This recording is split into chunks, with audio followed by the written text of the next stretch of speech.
ನಮಸ್ಕಾರ ವೀಕ್ಷಕರೇ, star crime ನ್ಯೂಸ್ಗೆ ಸ್ವಾಗತ. ನಾನು ಎಂ ಮಗಳಗಟ್ಟಿ. ನೆಲಮಂಗಲ ಬಳಿ ಭೀಕರ ಅಪಘಾತ, ಪ್ರವಾಸಿ ಬಸ್ಸಿಗೆ ಬೆಂಕಿ. ಬೆಂಗಳೂರು ತುಮಕೂರು ಹೆದ್ದಾರಿಯ ನೆಲಮಂಗಲ ಬಳಿ ಪ್ರವಾಸಿ ಬಸ್ ನಿಯಂತ್ರಣ ತಪ್ಪಿ ರಸ್ತೆ ಬದಿಯ ಕಂದಕಕ್ಕೆ ಉರುಳಿ ವಿದ್ಯುತ್ ಕಂಬಕ್ಕೆ ಡಿಕ್ಕಿ ಹೊಡೆದ ಪರಿಣಾಮ ಬೆಂಕಿಗೆ ಆಹುತಿಯಾಗಿದೆ.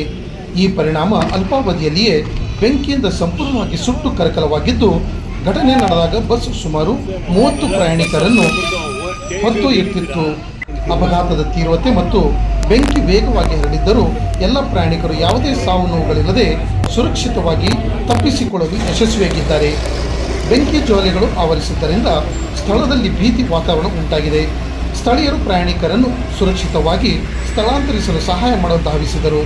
ಮಾಹಿತಿ ತಿಳಿದ ತಕ್ಷಣ ಅಗ್ನಿಶಾಮಕ ಸಿಬ್ಬಂದಿ ಸ್ಥಳಕ್ಕೆ ಧಾವಿಸಿ ಬೆಂಕಿ ನಂದಿಸುವಲ್ಲಿ ಯಶಸ್ವಿಯಾಗಿದ್ದಾರೆ.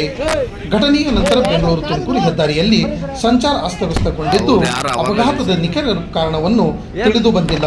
ಅಧಿಕಾರಿಗಳು ತನಿಖೆಯನ್ನು ನಡೆಸುತ್ತಿದ್ದಾರೆ.